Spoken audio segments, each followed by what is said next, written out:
Hello guys, welcome back to our mini blog. তো আজকের দিনটা তো খুবই সুন্দর, বৃষ্টি আছে। তো এই বৃষ্টির দিনে চায়ের সাথে যদি একটু চা হয়ে যায় তো কেমন হয়। তো চলো দেখে নিই আজকের দিনটা কি করি। তো এখানে সব চায়ের উপকরণ নিয়ে নিলাম একে একে। আদা, লবঙ্গ, তেজপাতা দিয়ে চায়ের জলটা আগে ফুটিয়ে নেব এবং তারপরে আস্তে আস্তে ফোটানোর কিছু সময় পর এতে আমরা দুধ মিশিয়ে আবার ফোটাবো।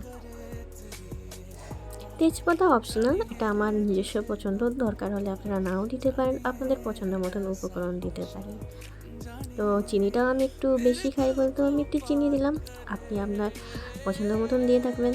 তো আজকের বাইরের দিকটা দেখো কীরকম বৃষ্টি হচ্ছে, সারাদিন বৃষ্টি। আর এই বৃষ্টির ফাঁকে চায়ের সাথে একটু যদি পকোড়া হয়ে যায় ভালো হয় না? তো চলো আজকে আমি একটু পকোড়ার রেসিপি তোমাদের সাথে শেয়ার করি।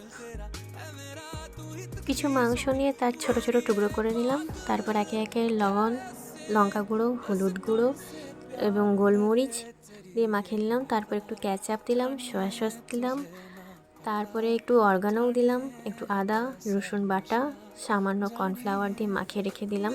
আর এদিকে আমি যে সমস্ত সবজি দিলাম সেগুলো একে একে কেটে নিচ্ছি।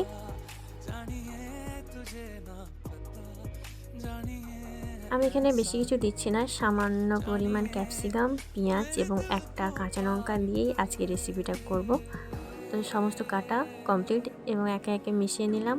শেষে আমি দিলাম বেসন এবং এবার রিফাইন তেলে ভাজবো একে একে। এবার আস্তে আস্তে সমস্ত পকোড়াগুলো হালকা আঁচে ভেজে নেব। এবং দেখো আমার ভাজা এখানে কমপ্লিট এবং চাটাও তো রেডি হয়ে গেছে। তো গরম গরম চায়ের সাথে পকোড়া এনজয় করো। তো দেখা হচ্ছে আবার তোমাদের সাথে অন্য একটি ভিডিওতে। ততক্ষণ ভালো থেকো, সুস্থ থেকো এবং আমার চ্যানেলটা সাবস্ক্রাইব করে দিও। টাটা।